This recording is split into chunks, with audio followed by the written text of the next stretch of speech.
दोस्ती। अनीता मिश्रा, दिल्ली। दीपा बिस्तर पर लेटी लेटी एक टक से अपनी मम्मी पापा की तस्वीर को निहार रही थी। उसे लग रहा था जैसे आज वो बहुत खुश लग रहे थे क्योंकि उनकी बेटी भी अब इस दुनिया को छोड़कर उनके पास जो आ रही थी। कैंसर का दर्द जितना नहीं तड़पा रहा था दीपा को, उससे ज्यादा सास और पति का व्यवहार उसके सीने को छलनी कर रहा था। दीपा सोच की जाल में ऐसे उलझी थी कि उसे एहसास ही नहीं था कि उसे उसके ननों से कब से नीर झर रहे थे, जैसे हिमालय से जलधारा निकल रही हो। दीपा सोच रही थी कि इंसान कितनी जल्दी बदल जाते हैं। जिस रितेश दीपा का पति ने दीपा को पाने के लिए अपनी मम्मी की पसंद की हुई लड़की को ठुकरा दिया, आज ऐसे दीपा से मुंह फेर लिया जैसे वो उसे पहचानता ही नहीं। मन बहुत कोमल और चंचल होता है। जब वर्तमान की क्रूर व्यवहारों की चट्टान से टकराता है तो वह अपना रुख अतीत की यादों की ओर कर लेता है। दीपा का मन भी अतीत की यादों में विचरने लगा। दीपा अपनी सहेली की शादी में गई थी। वहीं जब रितेश ने दीपा को देखा तो ऐसे मोहित हुआ जैसे धरती पर अप्सरा देख लिया हो। दीपा सुंदर तो थी ही, साथ साथ पढ़ने में भी बहुत तेज थी। शिक्षा की पंख लगाकर स्वच्छंद आकाश में उड़ना चाहती थी, पर उसे कहाँ पता था कि उसके उड़ने से पहले ही बहेलिया जाल बिछा कर बैठा था। दीपा के पिता के खुशी का ठिकाना नहीं था जब रितेश खुद रिश्ता लेकर दीपा के पापा के पास आया था। पूरे गांव में ये खबर सनसनी की तरह फैल गई थी। सभी दीपा के भाग्य की सराहना कर रहे थे।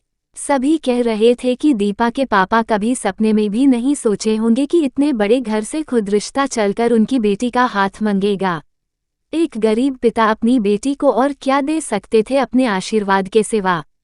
दीपा को अपनी तस्वीर देखकर यकीन ही नहीं हो रहा था कि यह उसकी ही तस्वीर है। गोरा वर्ण, सुंदर सुडौल शरीर, चेहरे से टपकता नूर, सुनहरे सपनों के रथ पर उड़ान भरने के लिए तैयार। दीपा कभी नहीं सोची थी कि उसकी जिंदगी का अंत इतनी जल्दी और इतना भयानक होगा। अभी कुल 32 की ही तो थी दीपा। सभी दोस्तों को देखकर दीपा का मन स्कूल से कॉलेज तक भ्रमण करने लगा। उसके सबसे विश्वासी 2 मित्र हैं जो स्कूल से कॉलेज तक साथ थे, करण और डॉली। दीपा को पाकर रितेश बहुत खुश था। उसे लग रहा था दीपा मिल गई, सारे जहां की खुशियां मिल गई। लेकिन रीमा देवी की सीने में दहेज की चिंगारी सुलग रही थी। उसी चिंगारी की आग ने दीपा के सारे सपने जलाकर उसके जीवन को तबाह कर दिया। आज सारा दिन दीपा कमरे में पड़ी है, लेकिन रितेश एक बार भी झांकने नहीं आया है।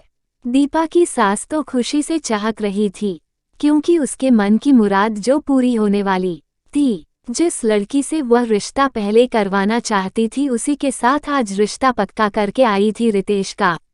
अब बस दीपा के मरने का इंतजार था।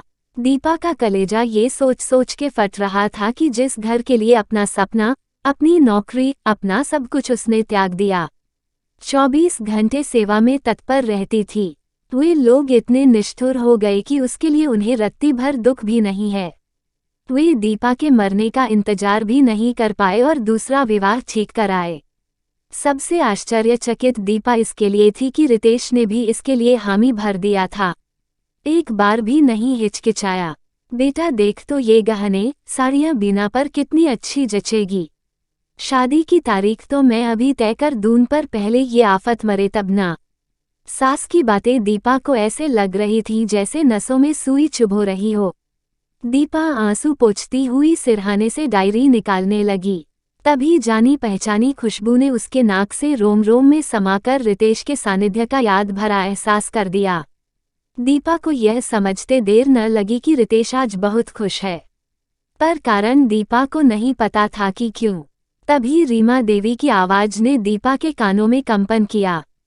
जाओ बेटा, अच्छे होटल में जाना, दोनों ज्यादा वक्त बिताना, घर आने की जल्दी मत मचाना। दीपा को समझते देर ना लगी कि रितेश वीना के साथ डेट पर जा रहा था। हे प्रभु, जल्दी से मुझे इस दुनिया से ले चलो, किसी को मेरी जरूरत नहीं। ये कहती हुई दीपा फूट फूट कर रोने लगी। कुछ देर रोने के बाद अपने आप को समझाने लगी कि उसका अब इस दुनिया में समय ही कितना बचा है। आंसू पोंछने के बाद मोबाइल में तस्वीरों को देखने लगी। अपने इकलौते भाई की तस्वीर देखकर भाव विह्वल हो गई। माता पिता के मरने के बाद भाई पलटकर कभी दीपा से मिलने नहीं आया था, क्योंकि भाभी को डर था कि ससुराल वाले बीमार अवस्था में कहीं दीपा को उसके पास ही न छोड़ दें। तब भी दीपा की उंगलियां अपने आप ही भाई का नंबर डायल करने लगीं। रिंग जाते ही फोन भाभी ने उठाया। हेलो, कौन? भाभी, मैं हूँ दीपा। थोड़ा भैया से बात करवा दो भाभी। दीपा की बात सुनते ही भाभी अकड़कर बोली, अभी भैया घर पर नहीं है, बाद में बात कर लेना। दीपा ननों में आंसू लिए बोली, बात के लिए समय तो नहीं भाभी। अपने भाई से बात करने के लिए दीपा का मन वैसे ही तड़प रहा था जैसे जल बिन मछली।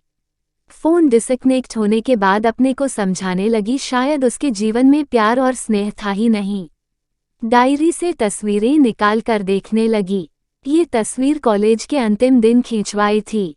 करण दीपा का आदर्श मित्र है जो अब तक दीपा का हालचाल व्हाट्सएप पर पूछता रहता है। स्कूल और कॉलेज में हमेशा दीपा का पग पग पर साथ देता था। जब वार्षिक परिणाम में दीपा हर कक्षा में प्रथम स्थान प्राप्त करती थी तो सबसे ज्यादा खुशी करण को ही मिलती थी। जब करण को डॉली ने बताया कि कितनी प्रताड़ना दीपा ससुराल में सह रही है तो करण पागल और बेचैन हो गया दीपा से मिलने को। तब डॉली बोली, उसके परिवार और रिश्तेदारों को तो मिलने ही नहीं देती है उसकी चुड़ैल सास, तू कैसे मिल पाएगा? दीपा का नंबर तो दे सकती हो न? करण बेचैन होते हुए बोला। हाँ, नंबर ले पर फोन मत करना, व्हाट्सएप पर बातें करना। तस्वीर में करण को देखकर दीपा भावुक हो गई। करण की एक एक बातें उसकी कानों में गूंजने लगीं। दीपा, तुम तो टॉपर हो, तुम डॉक्टर बनाना और मैं बिजनेसमैन, तुम अपना पैसा मेरे बिजनेस में लगाना। हम दोनों बिजनेस पार्टनर बन जाएंगे। फिर अच्छी तरह एक दूसरे को समझने के बाद तुम मुझे अपना लाइफ पार्टनर भी बना लेना। मुझे पूरी उम्मीद है कि तुम मुझे बना लोगी क्योंकि तुझे मेरी आदत जो हो जाएगी। दीपा नयन अश्रु लिए सोचने लगी, उसके मरने के बाद किसी को दुख हो न हो पर करण को बहुत दुख होगा, क्योंकि करण ने हमेशा दीपा का साथ पवित्रता और ईमानदारी से निभाया था।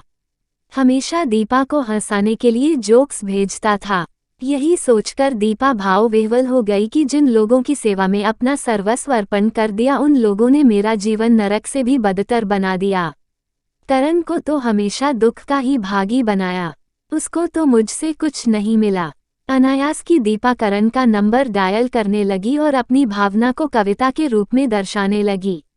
मित्र, मैं तुझे मिलूंगी, इस जन्म में नहीं अगले जन्म में।